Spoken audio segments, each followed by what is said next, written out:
Welcome back to HQ Spotlight. There's been some conversations about fixing the NBA All-Star Game for years, but hockey may have just given us the blueprint for years to come. The Four Nations Face-Off tournament was wildly successful. We heard our Pete Blackburn talk about it earlier. Between the fights, the patriotism, the overtime hockey that handed us a champion last night. But some folks are saying that's how we should do it over in the NBA.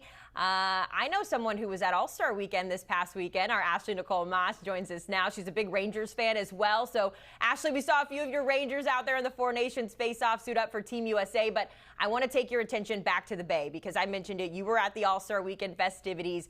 What'd you like about the format? And I mean, what do you think? Could we see a world where the NBA sort of takes a page out of the NHL book here and does more of a nations tournament, if you will, for All-Star? So trying to find the silver lining here, Haley, I think that the format did make it slightly more competitive than what we had seen in previous years, just because it was the first to 40, which I think is a little low.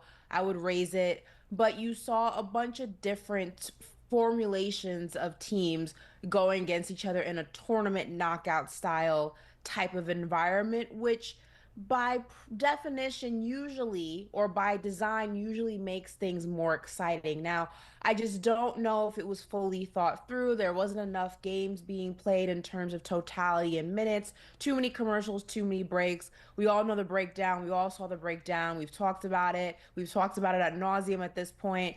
But I will say what hockey was able to do should be getting the wheels turning for the NBA. Now, the only issue is I don't know if there are enough players to represent four different international places, right? So you have USA, Canada, you would probably do France maybe, and then every other part. There aren't enough Serbian players in the NBA to make up a team Serbia. There aren't enough let's say Nigerian players in the NBA to make up a full team Nigeria. So you would have to start combining countries at a certain point. But I do think it is something to explore if you are Adam Silver, looking at the USA versus the international market in some way, shape, or form. Yeah, to your point, it would be really hard to put together a team of non-Americans to compete. But I did like the new All-Star format this year. It was a much easier watch, I should say. I think we should add some more games, though. All good takeaways there.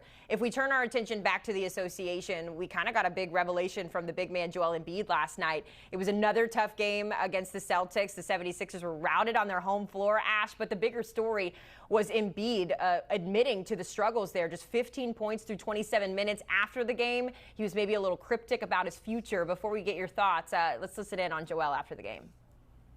Where I was playing a year ago, it's not the way I'm playing right now, and he sucks. But I believe I just probably need, to fix the problem, and then I'll be back at that level. But it's hard to have trust when you're not yourself. So, Ash, this might be dramatic, but is this the beginning of the end there for the Joel we're used to seeing?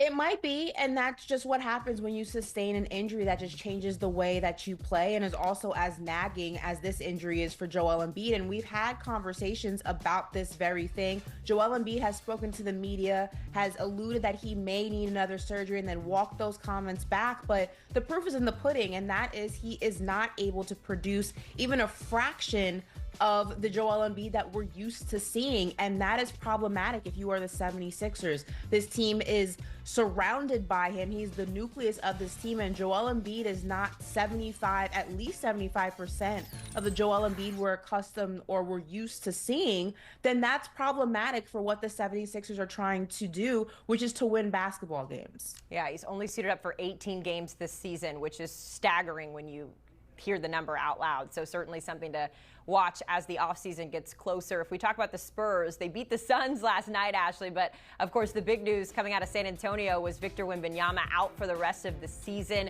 with deep vein thrombosis. Now, a lot of fans, I want to emphasize fans here, there's been some chatter about the Spurs should go out and tank and maybe get something for it, a Cooper Flagg, a Dylan Harper, even an Ace Bailey, all big prospects when it comes to the upcoming draft. But we heard from Chris Paul yesterday, Ash, and at their core, they want to win championships still. So what do you think about the future of San Antonio for the rest of the season? Okay, so I know everyone's talking about tanking. Don't do it. You know why? Because the basketball gods do not reward tanking. They don't reward trying to cheat the system. I'm a New York Knicks fan. I can tell you, up until recently, we got screwed out of the lottery for as long as I could remember. So I'm telling everybody who is out there tweeting, podcasting, talking about the Spurs should tank for Cooper Flag. The Spurs, do not do it. It will backfire. Go out there, play basketball, be competitive, let the chips fall where they may, but tanking on purpose is never a good idea. Don't do it. Tanking is never a good idea. Repeat after us, San Antonio Spurs fans. Our Ashley Nicole Moss joining us with a look ahead at the NBA's latest headlines. Coming up next, we talked about it, a big weekend of college hoops. Arcia Najad stopping by to help us make some money. Up next.